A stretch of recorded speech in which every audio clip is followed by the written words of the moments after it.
గురుగారు, కర్మ చేయటం మీ వంతు, ఫలితం మాత్రం ఆశించవద్దు అని భగవద్గీతలో శ్రీకృష్ణ పరమాత్మ చెప్పారు. అయితే ఎటువంటి ఫలితం లేకుండా ఎవరైనా ఏ పనైనా ఎందుకు చేస్తారు?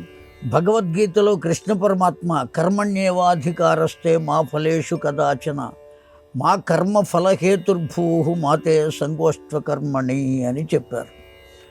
కేవలం కర్మ చేయటం వరకే నీ బాధ్యత, ఫలితాన్ని గురించి ఆలోచించద్దు. నేను ఒక చిన్న ఉదాహరణ చెప్తాను మీకు. మీ ఇంట్లో మీ పిల్లవాడు పుట్టినరోజు అయింది. ఒక చిన్న పిల్లవాడు 12 ఏళ్ళు 13 ఏళ్ళు ఉన్నాయి, చదువుకుంటున్నాడు. అతని బర్త్డే జరిగింది. బంధువులందరినీ పిలిచారు. వాళ్ళందరూ గిఫ్ట్లు ఇచ్చేవాళ్ళు ఇచ్చారు, కవర్స్ ఇచ్చేవాళ్ళు కవర్స్ ఇచ్చారు. ఇవన్నీ వాడి దగ్గర తీసుకుంటున్నాడు. వెంటనే మీరు ఏం చేస్తారు? నాన్న, కవర్స్ అన్నీ నాకు ఇవ్వు, నేను దాచిపెడతాను, నీకు అవసరం వచ్చినప్పుడు ఇస్తాను అని చెబుతారు. ఆ డబ్బుని మీరు వాడుకుంటారా? వాడుకోరు. ఏ తల్లి తండ్రి కూడా వాడుకోరు. ఆ పిల్లవాడికి ఇచ్చింది, వాడికి అవసరం వచ్చినప్పుడు ఆ డబ్బులోంచి తీసి వాడికి ఎంత అవసరమో అంత ఇస్తారు. వాడికి హ్యాపీ ఫీల్ అవుతాడు, సంతోషాన్ని పొందుతాడు.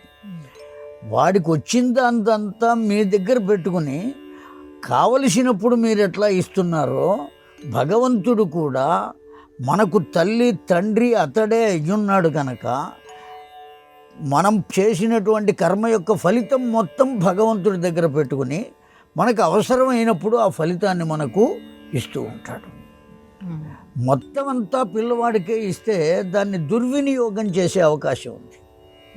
అలా దుర్వినియోగం కాకుండా ఉండటం కోసం ఫలితాన్ని ఎప్పుడు ఎక్కడ ఎంతవరకు ఇవ్వాలో అంతవరకు ఆ పిల్లవాడికి తల్లిదండ్రులు అందజేసినట్టుగానే భగవంతుడు కూడా కర్మ ఫలితాన్ని మనకు అందజేయటం కోసం, మనం దుర్వినియోగం చేయకుండా ఉండటం కోసం ఫలితం మొత్తం తన దగ్గర పెట్టుకుంటాడు. మనకు అవసరం వచ్చినప్పుడు ఇస్తాడు. ఆయన ఏం చేసుకుంటాడు? దాంతో ఏమీ ఆయనకేం సంబంధం లేదు. సత్కర్మ చేస్తే సత్కర్మ ఫలితం, దుష్కర్మ చేస్తే దుష్కర్మ ఫలితం తప్పక ఇస్తాడు. ఇందులో ఒక ఆశ్చర్యకరమైన విషయం ఉంది. ఒకవేళ దుష్కర్మ చేశాం, చేసినటువంటి వాడు దుష్కర్మ ఫలితాన్ని నేను పొందను అనే అవకాశం ఉన్నది. అలా కాకుండా సత్కర్మ ఫలితాన్ని ఏ విధంగా స్వీకరిస్తున్నాడో దుష్కర్మ ఫలితాన్ని కూడా స్వీకరించేటట్లుగా చేసి, ఇదిగో దీనివల్ల నాకు ఇలా జరుగుతోంది అనేటువంటి ఆలోచన వాడికి కలిగి ఆ వ్యక్తికి పరివర్తన కలిగే అవకాశం ఉంటుంది. అందువల్ల భగవంతుడు ఫలితాన్ని తన దగ్గర పెట్టుకుంటాడు. మనకు అవసరం వచ్చినప్పుడు, మనకు కావలసినప్పుడు, మనం పొందవలసినప్పుడు ఆ ఫలితాన్ని మనకు అందజేస్తాడు.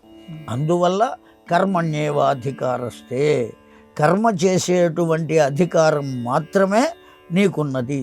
మా ఫలేషు కదాచన, ఫలాన్ని గురించి ఆలోచించే అవకాశం నీకు లేదు. మా కర్మ ఫలహేతుర్భూ మాతే సంగోష్ఠ కర్మణి, ఎప్పుడు ఏ విధంగా నీకు అందజేయాలో అలా అందజేసేటువంటి బాధ్యత నాది అని భగవంతుడు చెప్పాడు. ఇది కారణం.